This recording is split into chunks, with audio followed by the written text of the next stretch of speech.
सभ्यता की सनद है तो गोल्कोफ वाले रोमानिया से कहीं सभ्य होते। तातार वाले पशु है। हाँ, मैं ऐसा नहीं कहता। तो तुम कहना चाहते हो कि खुदा ने तुम्हें ऐश करने के लिए पैदा किया है, लेकिन हम कहते हैं कि यह कुफ्र है। खुदा ने हम इंसानों को बंदगी करने के लिए पैदा किया है, और जो इंसान इन उसूलों के खिलाफ जाता है वो जहन्नुमी है, काफिर है। रसूल पाक हमारी जिंदगी को पाक बनाने के लिए आए थे, हमें एक सच्चा इंसान बनाने के लिए आए थे, हमें हराम की तालीम देने के लिए नहीं। और आज तैमूर ने इस दुनिया को इस कुफ्र से आजाद कर देने का बीड़ा उठा लिया है। कसम रसूल पाक के कदमों की। काफिर नहीं, जहन्नुमी नहीं, खूंखार नहीं, लेकिन कुफ्र की सजा हमारे ईमान में मौत के सिवा और कुछ भी नहीं। उसने तातारी सिपा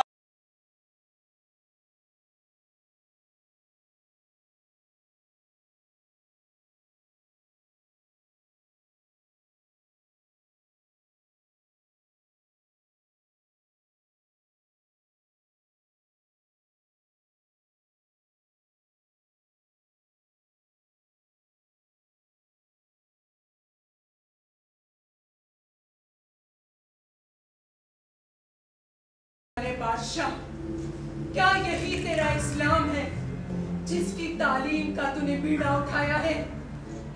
क्या इस्लाम तुझे यही तालीम देता है कि तू इन बहादुरों का खून बहाए जिनका सिर्फ इतना सा गुनाह है कि उन्होंने अपने रसूल और अपने इस्लाम की तामील की है?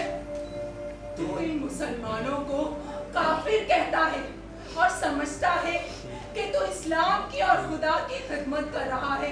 तो मैं तुझसे कहता हूं कि अगर हम इस्लाम को नहीं मानते, अगर हम खुदा के सामने सजदा नहीं करते, तो फिर किसके सामने सजदा करते हैं? अगर तू हमें काफिर कहता है तो कौन मुसलमान है? हम काफिर ही सही, मगर तेरे कैदी तो हैं। बड़ी बेरहमी से 70,000 तुर्कों को सुरंग में उड़वा दिया, उनके लाखों बच्चों को और स्त्रियों को अनाथ कर दिया। क्या इस्लाम तुझे यही तालीम देता है कि तू इन कैदियों का खून बहाए? तूने बहते हुए खून के दरिया में अपने घोड़ों को नहीं उतारा, बल्कि इस्लाम को अपनी जड़ से उखाड़ कर फेंक दिया। हम वही तुर्क हैं जिनकी वजह से आज यूरोप में इस्लाम का झंडा फैला है। हम वही तुर्क हैं जिनकी वजह से आज गिरजाओं में अल्लाहू अकबर की आवाजें आती हैं। अपने दिल से पूछ, ये सारा जहाद तूने खुदा की राह में किया है या अपनी रविश के लिए किया है? तुझे इसका जवाब मिल जाएगा, और जो जवाब मिलेगा वो तेरे सर को शर्म से झुका देगा। जहांपना, क्षमा करें, ये गुलाम का लड़का है। इसके दिमाग में एक फितूर चढ़ा हुआ है कि गुस्ताखी माफ करें, मैं इसकी सजा झेलने के लिए तैयार हूं। तैमूर स्थिर नेत्रों से उस युवक की ओर देखता है। अपने जीवन में पहली बार उसे ऐसे निर्भीक शब्दों को सुनने का अवसर मिला। उसके सामने बड़े बड़े सेनापतियों, मंत्रियों और बादशाहों की जुबान नहीं थी। तो सजा देने के लिए अल्लाह पाक ने भेजी। खुश नसीब हो मेरे दोस्त, जो ऐसे फरिश्ता सिफत बेटे के पास। लेकिन क्या हम इस नौजवान का नाम पूछ सकते हैं? यज़दानी पहले आतश परस्त था, पीछे मुसलमान हो गया, लेकिन अभी भी उसके मन में शंका उठती थी कि उसने इस्लाम कबूल क्यों किया। फांसी के तख्ते पर खड़ा एक सूखा हुआ कैदी, जिसके गर्दन में कोई भी क्षण रस्सी आएगी और वो लटकता रह जाएगा, मानो उसे किसी फरिश्ते ने अपने गोद में ले लिया। वो गदगद कंठ से बोला, उसे हबीब कहते हैं। या खुदा, ये सचमुच खुदा का हबीब है। हम वो गुनहगार हैं जिसने हमेशा अपनी जहालत में अपने गुनाहों को सवाब समझा, क्योंकि हमसे कहा जाता था कि हमारी जात बेऐब है। लेकिन आज हमें पता चला कि इस्लाम का कितना बड़ा नुकसान हुआ है हमारे हाथों से। आज से हम इसका दामन पकड़ते हैं। अब से यही हमारा रहनुमा है और यही हमारा खीस। हमें यकीन है कि इसका दामन हमें खुदा की दरगाह तक पहुंचा सकता है। हमें बिल्कुल यकीन है।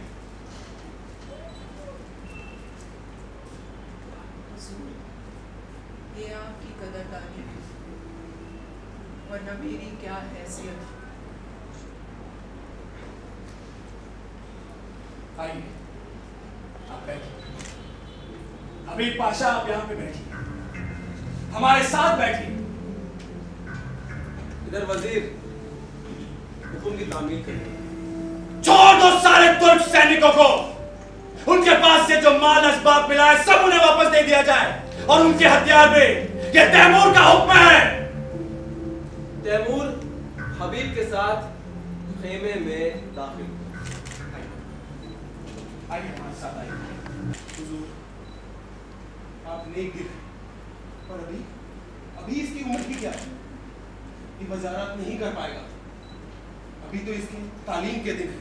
इधर से इनकार होता रहा और उधर से तैमूर आग्रह था। यजदानी इनकार तो कर रहा था, मगर गर्व से उसकी छाती फूली जाती थी। लेकिन उसके मन में शंका थी कि ऐसे अस्थिर आदमी का क्या ठिकाना। आज खुश हुए तो वजारत दी, कल नाराज हो जाएंगे तो जान का क्या ठिकाना। और फिर माँ बाप को खुश करने के लिए वो इस्लाम का अध्ययन किए बिना उसकी दीक्षा न करना चाहते। माँ बाप ने भी किसी तरह का दबाव न डाला उसको। जिस तरह उन्हें अपना धर्म परिवर्तन का अधिकार है, उसी तरह उसे अपने धर्म पर आरूढ़ रहने का पूरा अधिकार। आखिर उसने 2 साल के अन्वेषण और परीक्षण के बाद इस्लाम और जरतुश्त धर्म दोनों का तुलनात्मक अध्ययन किया।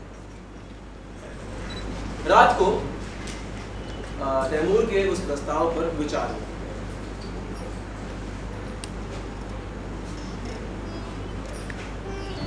अगर मुझे अधिकार है तुमसे कहने का, तो मैं स्पष्ट रूप से तुमसे कह देता हूँ कि तुम इस प्रस्ताव को अस्वीकार कर दो। आप तैमूर से क्या कहेंगे? जो तय हुआ है। मगर हमारे बीच तो कुछ भी तय नहीं हुआ। मैंने समझा तुम हमारी बात से सहमत हो। आप तैमूर से जाकर कह दीजिए कि मुझे स्वीकार है।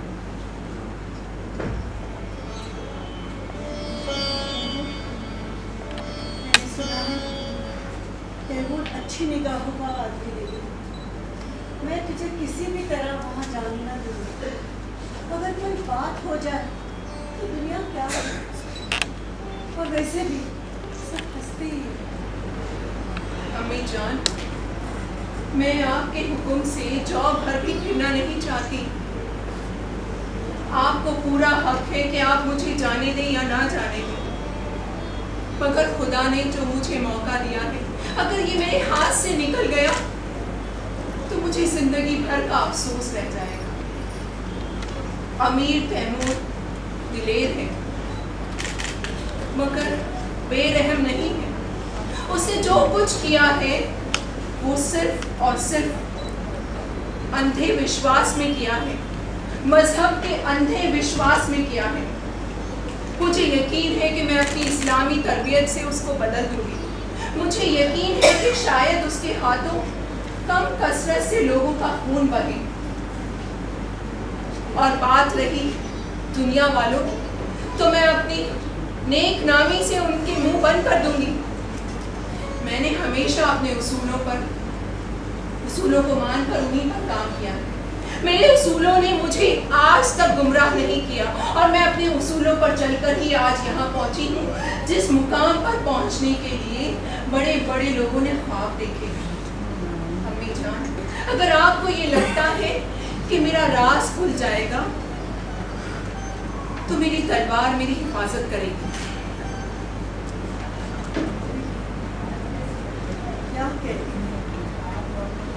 क्या कहेगी? अम्मी जान, आप जानती हो कि मैंने अब तक जो किया है अपने उसूलों पर चलकर किया।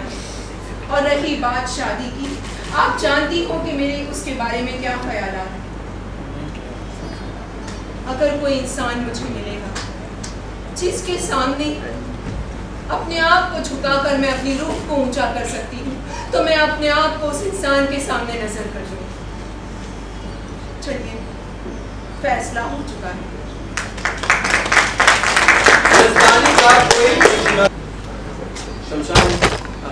शमशान अगरबत्तियों हमें ताज्जुब होता है अभी कि तुम इस जवानी में जाहिदों की जिंदगी कैसे बसर करते हो। खुदा ने तुम्हें वो नूर दिया है, वो हुस्न दिया है जिससे एक से एक हसीन नाज़नीन तुम्हारी माशूक होकर अपने आप को खुश नसीब समझे। तुम्हें पता है या नहीं, लेकिन जब तुम अपनी मुश्ती घोड़े पर बैठकर समरकंद की गलियों से गुजरते हो तो हजारों आंखें तुम्हारा एक दीदार पाने के लिए मुनतज़िर रहती हैं। लेकिन तुमने आज तक कभी किसी को आंख उठाकर नहीं देखा। हमारा खुदा गवाह है हबीब, खुदा गवाह है हमारा। हम जितना चाहते हैं कि तुम्हारे नक्शे कदम पर चले, लेकिन ये दुनिया हमारी गर्दन नहीं छोड़ती। क्यों हबीब, क्यों अपनी पाक जिंदगी का जादू हम पर होने नहीं देते? जिस तरह से तुम इस दुनिया में रहकर भी दुनिया से अलग रहते हो, उस तरह हम भी चाहते हैं कि हम इस दुनिया में रहकर दुनिया से अलग, ये जानते हुए कि जो काम तुम कर रहे हो भी मुझसे बेहतर और कोई नहीं कर सकता। हम अपने गुस्से को काबू में नहीं रख सकते हबीब, हम अपने गुस्से को काबू में नहीं रख सकते। हमें हर वक्त खून की प्यास रहती है, वो प्यास जिससे तुमने कभी बुझने नहीं दिया।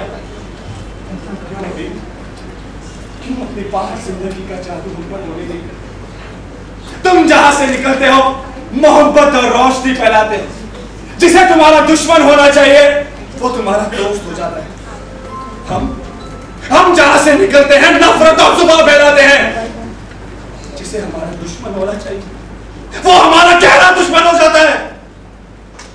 एक यही जगह है हबीब, एक यही जगह है जहां हमें आफियत मिलती है। अगर तुम्हें लगता है कि ये तख्त और ताज हमारे रास्ते के रोड़े हैं, तो खुदा कसम हबीब हम अभी इन्हें ठुकराते हैं। हमारी तुमसे ये इल्तिजा है हबीब कि तुम इसी महल में, ताकि तुम हमें सच्ची जिंदगी जीने का सबक सिखा सको हबीब। हमारी तुमसे यही इल्तिजा है। हुजूर, गुलाम का इस शाही महल में रहना नामुनासिब है। लेकिन क्यों हबीब? जहाँ दौलत होती है वहाँ डाके पड़ते हैं, जहाँ कद्र होती है वहाँ दुश्मन भी होते हैं। लेकिन तुम्हारा दुश्मन कौन हो सकता है हबीब? मैं खुद अपना दुश्मन हो जाऊंगा। इंसान का सबसे बड़ा दुश्मन उसका गुरूर है। या खुदा, इंसान का सबसे बड़ा दुश्मन उसका गुरूर है। वाह हबीब वाह, हमें तुम पे नाज है, फक्र है। जानते थे हबीब कि तुम इतना आसानी से हमारे बातों में नहीं आओ। अरे तुम तो वो परिंदे हो जिसे उड़ने के लिए खुला आसमान चाहिए। अगर उसे सोने के पिंजरे में भी कैद कर दिया जाए तो वो फड़फड़ाता रहेगा। है हबीब, खुदा हाफिज, अपना ख्याल रखिएगा।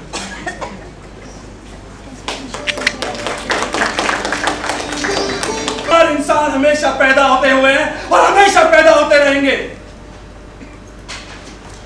खुदा न करे हबीब कभी तुम्हें कुछ हो गया तो इस सल्तनत का क्या होगा हबीब? और फिर हमें भी अपने सीने में खंजर छुपा देने के अलावा कोई रास्ता नहीं बचेगा। नहीं जानते हो हबीब, तुम नहीं जानते हो कि हमने तुमसे कितना फैसला हमें सिखाया है।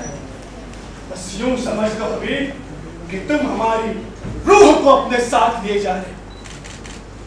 लेकिन हाँ, इसमें क्या बुराई की हम भी तुम्हारे साथ चले। हुजूर, मुझे आपकी जरूरत महसूस नहीं होती। अगर होगी तो मैं आपको इत्तला करा दूंगा। ठीक है हबीब, जैसा तुम चाहो। लेकिन हाँ, रोजाना खत लिखते हैं, वरना हम बेचैन होकर वहां पे पहुंचे। तैमूर ने बड़ी मोहब्बत से हबीब के खुल तो नहीं वो क्या तजवीज़ है जिसका जिक्र तैमूर कर रहा है। उसके दिल में खलबली थी। हम तुमसे एक बात पूछना चाहेंगे, क्या तुम सचमुच हमसे लड़ने के लिए आमदा हो गए थे? जी हुजूर, हक के सामने अमीर तैमूर की कोई हैसियत नहीं। बेशक हबीब, बेशक। अगर तुम्हें शेरों सी ताकत है तो फरिश्ते सा दिल भी। लेकिन अफसोस की बात तो ये है कि तुमने ये गुमान भी कैसे कर लिया हबीब कि हम तुमसे लड़ेंगे। ये तो तुम्हारी जात है हबीब, जिसने हमें सिखाया है कि सल्तनत किसी एक शख्स की मालिक नहीं होती, बल्कि वो तो एक ऐसा दरख्त है जिसका हर एक शाख और हर एक पत्ता एक सी खुराक पाता है, एक सी। दोनों किले में दाखिल नहीं, जो चीज हमने आप सभी लोगों से जबरन छीन ली थी, उसे आप लोगों को वापस लौटाकर हम कोई नेक काम नहीं कर रहे। इससे अच्छा तो यह है कि आप हमें गालियां लानत दें। लेकिन आज हम आप सबके सामने एक चीज का ऐलान करते हैं, आज से आप अपने मालिक हैं। हम आपको आपके सभी हक वापस देते हैं, आपकी सल्तनत।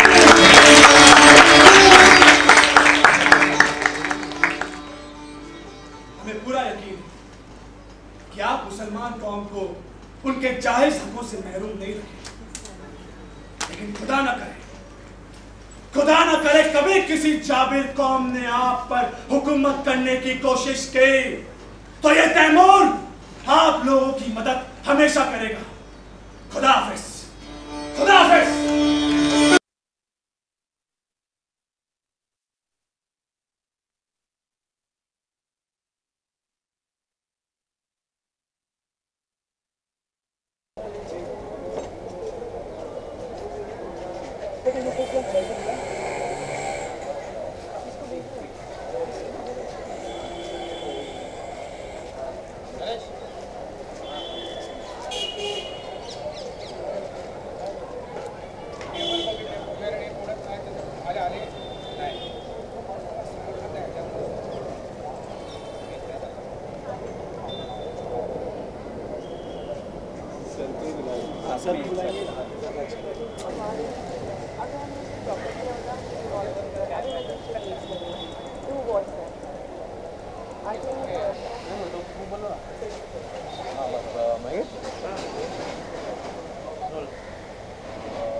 जी, ये मुंशी प्रेमचंद जी की बर्थ एनिवर्सरी पे फेस्टिवल है। ये उनकी 135th बर्थ एनिवर्सरी है। तो हमारे सर ने 10 दिन में 135 प्लेस कवर किए हैं।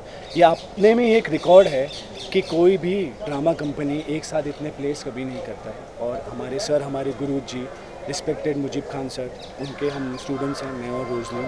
तो हमारा भी इसमें एक प्ले था जो आपने देखा, दिल की रानी। अगर इस प्ले के बारे में हम आपको बताना चाहें तो ये प्ले एक राजा के लाइफ को दर्शाता है जिसका नाम तैमूर था। अगर आपने हिस्ट्री भी पढ़ी होगी तो बहुत ही जालिम, बहुत ही खुखार था। लेकिन उसके बाद जब हबीब, हमारी रोजलीन, जब उसके ज़िंदगी में आती है और उसके बाद उसकी ज़िंदगी में क्या चेंजेस होते हैं, वो एक कड़क और बेरहम इंसान से कैसे एक सॉफ्ट इंसान हो जाता है। एक ऐसा जालिम इंसान जिसके लिए जो मज़हब, उसका ही मज़हब सबसे ज़रूरी होता है, लेकिन हबीब आके सिखाता है उसको कि हर मज़हब एक जैसा होता है, हर एक को एक जैसी इज़्ज़त दी जाती है। तो ये प्ले के बारे में है। और एंड में प्ले में रिवील होता है कि हबीब एक लड़की है, लड़का नहीं।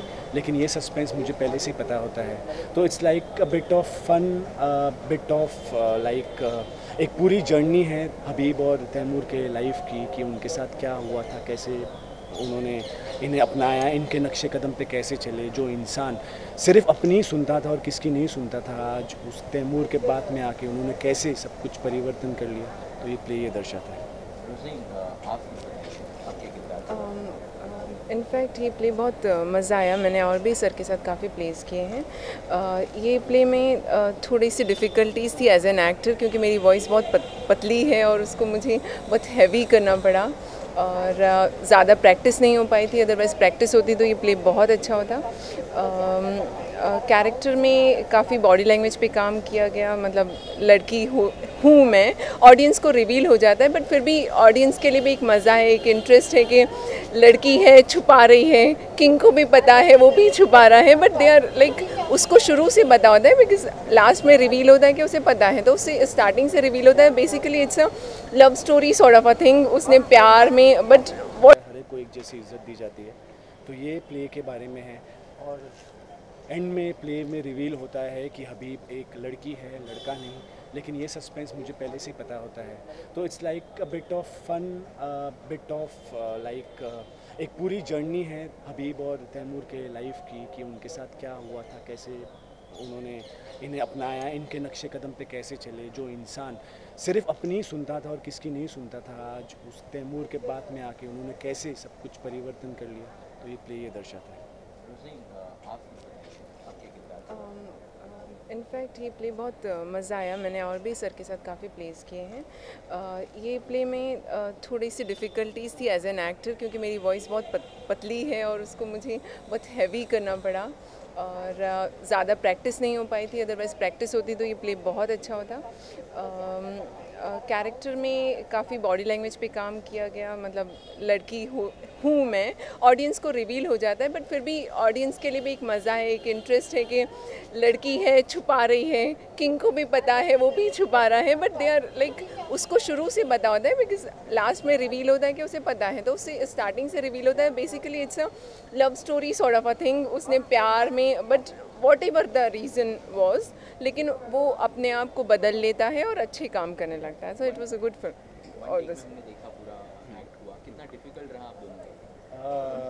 डिफ़िकल्ट तो नहीं रहा, मेरी को स्टार बहुत अच्छी थी। नहीं मैं जहाँ परेशान वो करी गलती थी करती थी तो मैं संभाल लेता था, जहाँ मैं गलती करता था तो वो संभाल लेती थी।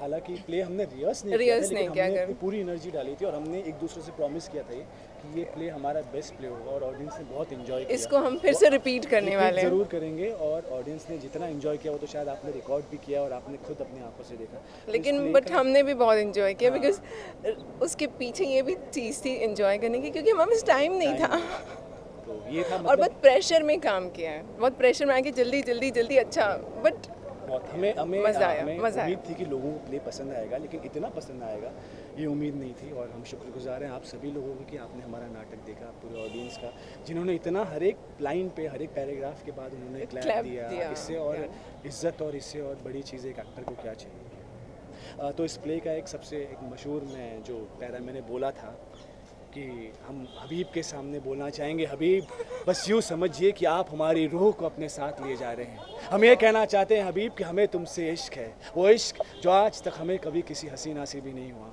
सच्चा इश्क क्या होता है हबीब, ये तुमने हमें सिखाया है। Wow, that's a good line, उस पे क्लैप दी जाए।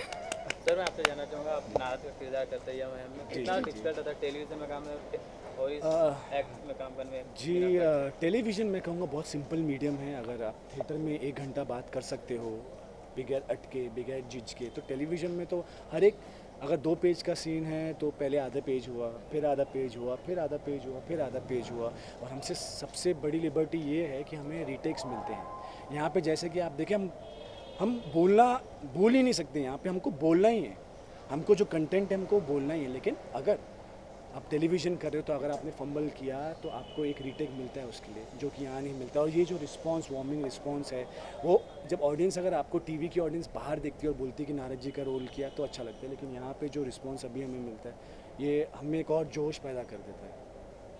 मज़ा आता है, बिकॉज यू नो इंस्टेंट आपको रिएक्शन पता चलता है कि क्लैप्स आ रही हैं, पब्लिक हंस रही है, आपने जोक, आपने कोई कॉमेडी बोला, आपने कुछ रोमांटिक सीन पे स्माइल आ रहा है सबके फेस पे, तो वो एक 1-to-1 आपको रिएक्शन मिल जाता है, तो उसकी एक अलग ही मज़ा है जो आपको, जिसका फ़न आपको कहीं नहीं मिल सकता है। बिकॉज आप जब थिएटर करते हो तो आप एज एन एक्टर अपने आप को इम्प्रूव करते हो, प्लस आप बहुत क्लोज रहते हैं अपने ऑडियंस के साथ में, तो वो एक अलग ही फ़न है। तो मैं यहाँ पर हमेशा आती हूँ और आई थिंक थिएटर में हमेशा करना चाहूँगी। रोजी आपको देखा है काफ़ी नॉटी हरकतें करते हुए और अब वहाँ सीधा थिएटर में आ गए तो थिएटर में बहुत सारी कंट्रोवर्सीज हो गई थी, तो बहुत परेशान हो गई थी। आई सेड कि चलो अब कुछ सीरियस एक्टिंग करके भी दिखाया जाए कि मैं एक्टर भी हूँ।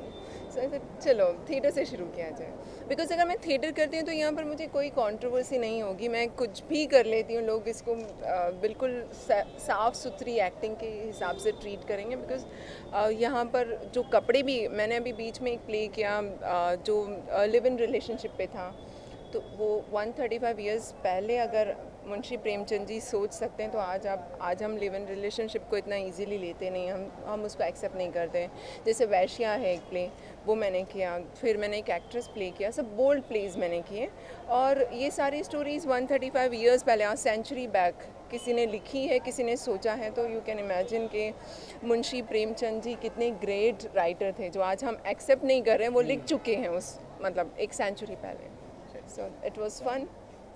Thank you. दोनों से तो बात की आज इस एक्ट के बारे में, सर आपसे भी बताना चाहेंगे क्या? क्या होता है कि मुंशी प्रेमचंद की कहानियाँ जो हैं वो आपको एक दौर में ले जाती हैं। ये कहानियाँ जब भी की जाएंगी, कुछ कहानियाँ ऐसी हैं जो आज के दौर की हैं, जो आज वो दर्शाती हैं, कुछ कहानियाँ वो हैं जो उस दौर की हैं। तो जब एक्टर उन कहानियों में काम करता है, उस दौरी कहानियों में, तो उसका पूरा हाव भाव बदल जाता है, उसके बोलने का तरीका बदल जाता है, उसके पोस्चर्स बदल जाते हैं, उसकी वॉक बदल जाती है, क्योंकि वो एक दौर को दर्शा रहा है।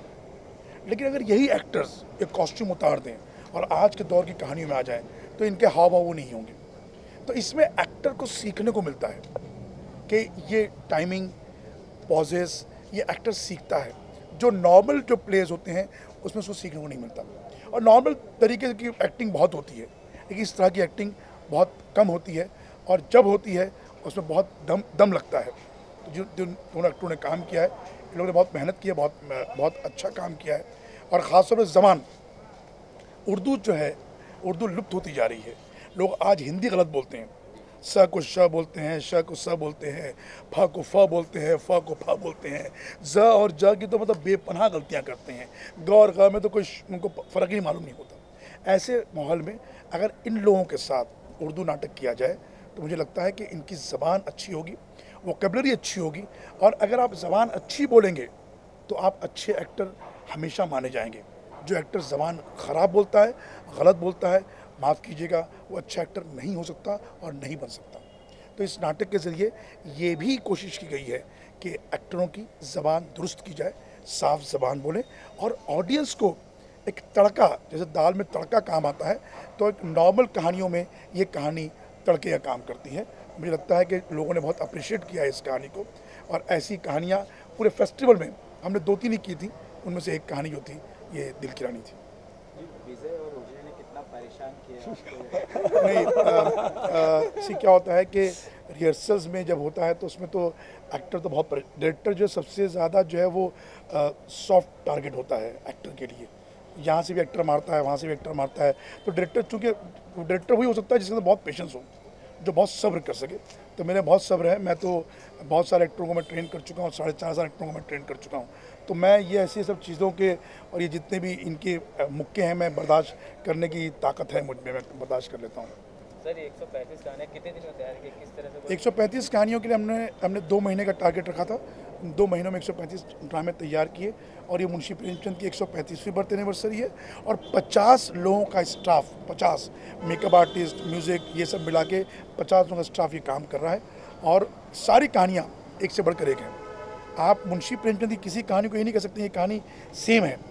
अगर आप दिल की रानी देखते हैं तो दिल की रानी के मुकाबले में एक ड्रामा और भी है, दुनिया का अनमोल रतन, वो अलग है, हालांकि वो भी बहुत हिस्टोरिकल प्ले है, लेकिन मुंशी जी ने हिस्टोरिकल प्लेस में भी इस बात का ख्याल रखा है क्योंकि कोई कहानी किसी से मैच ना करे। विजय सर ने तो कहा कि मैं जो कुछ हूँ आपकी वजह से, तो उनके बारे में क्या कहना चाहिए? विजय बदलानी मेरे पास जो है पिछले 4-5 साल से हैं, और मैं ये कहूँ कि इन्होंने अपनी एक्टिंग मेरे यहाँ सीखी है, तो ये गलत नहीं होगा कि पहला स्कूल जो था वो हमारा ही था जहाँ इन्होंने सीखा, और आज ये बहुत अच्छा काम कर रहे हैं। मुझे खुशी है, मैं बहुत खुश होता हूँ अगर मेरे स्टूडेंट अगर बाहर अच्छा काम करे, कोई कहता है कि भाई आपके स्टूडेंट अच्छा काम किया है, तो मुझे खुशी होती है।